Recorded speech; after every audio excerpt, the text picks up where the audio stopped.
What's up, everybody? Bay Ragni here, and I'm back to talk. Something just hit me as I was sitting here doing some work and going through stuff and listening to some new music out there.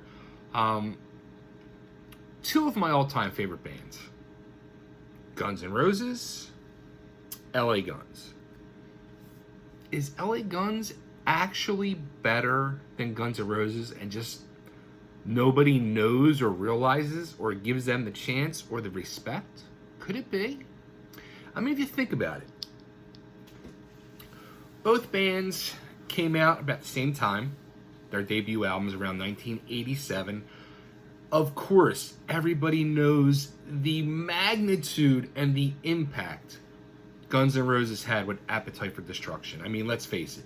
Truly, probably, and we can probably just stop the argument right there and say Guns N' Roses' Appetite for Destruction might be the greatest hard rock, possibly rock album of all time.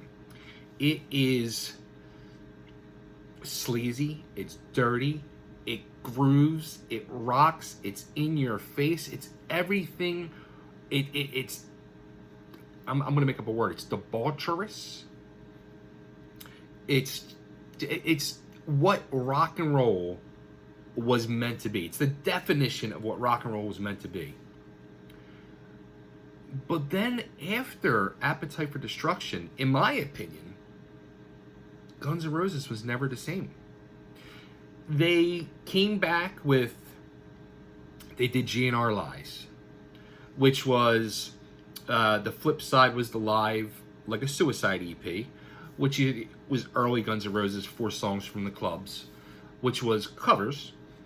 And then you had the acoustic stuff, which we had Patience and I Used to Love Her, stuff like that. Like, again, classic songs and fit that whole mold of Appetite for Destruction. And it was a great move, but it was not Appetite for Destruction. Then, Use Your Illusion 1 and 2. Great albums. I'm not denying they're not great albums. And some of those songs are just very iconic songs. November Rain.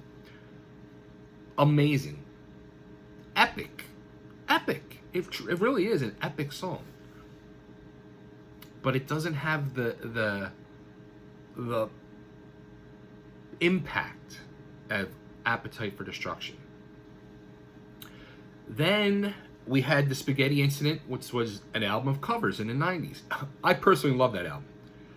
They get a lot of hate for that album. I love it. I loved that album when it came out. I used to listen to that. I had a Corvette at the time, and I used to crank that album in that car, cruising it with the tops off all the time, because I just loved the way they did those versions. And then, you know, we had the Slash and Duff leave, no more Gilby Clarke, no more Izzy Stradlin, no more Steven Adler, and we have a new cast of characters rotating, coming through the doors. And it took quite a few years till we got Chinese Democracy, which, again, it's a good album. It's a very good album. And I do enjoy a lot of the songs off of there, an awful lot.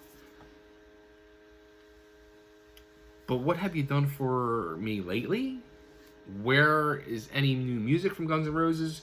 We've gotten a couple songs over the last year that were like old songs that really did nothing for me. I didn't think were any type of impactful anything going over the years.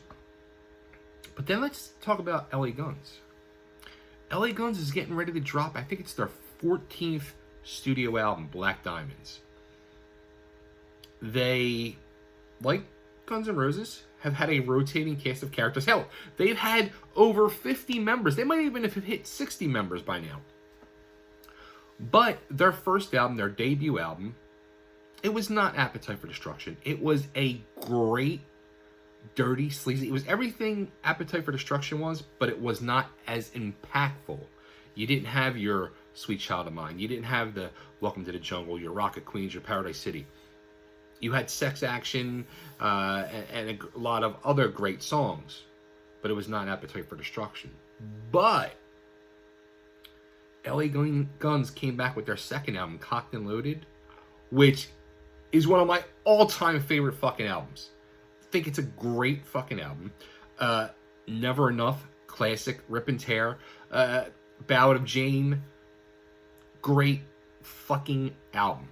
One of the greatest albums of all time, in my opinion. Although it still is not an Appetite for Destruction, but for the era, it's pretty damn close.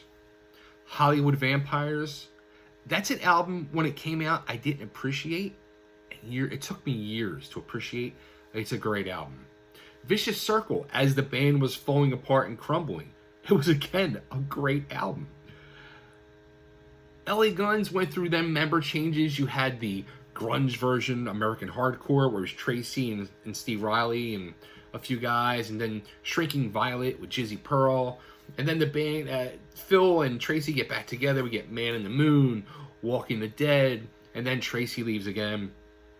Rotating cast of characters throughout. But then the band, Phil and Tracy, reconcile, get back together, and they're getting ready to put out the third album in the last 3-4 years.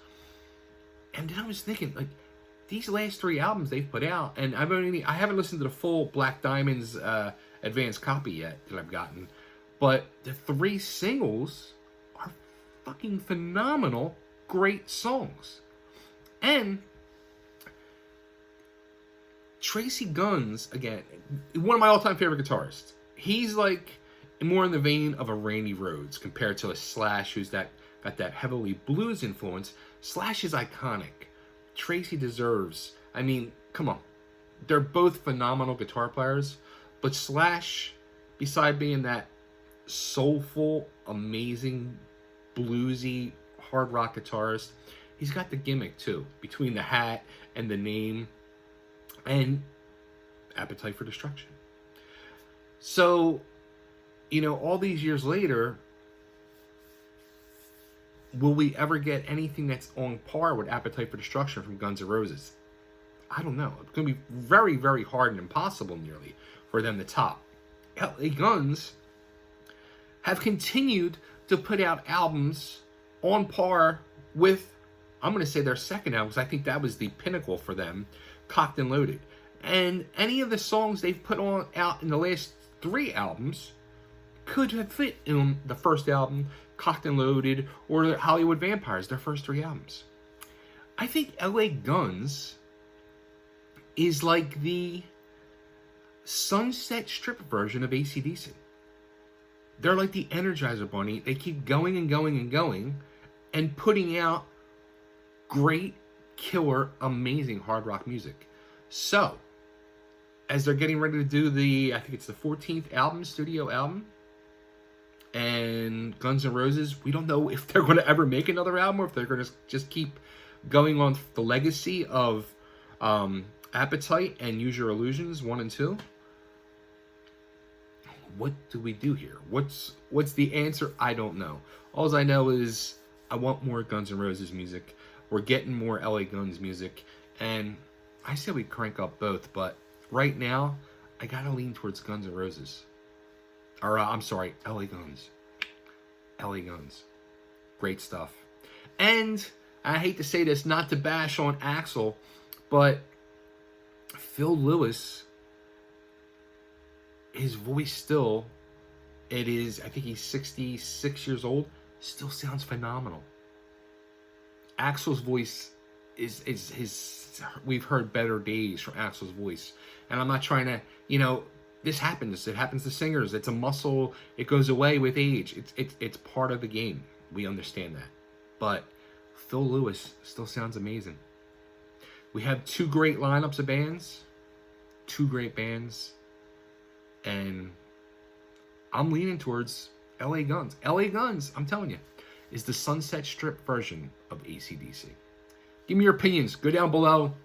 Drop your comments. Give me a thumbs up. Give me a thumbs down. Whatever you want to do. Most importantly, subscribe to the channel and stay tuned. I got some interviews coming up. I got more of these little topics and discussions and news stories and everything. Let's rock, people.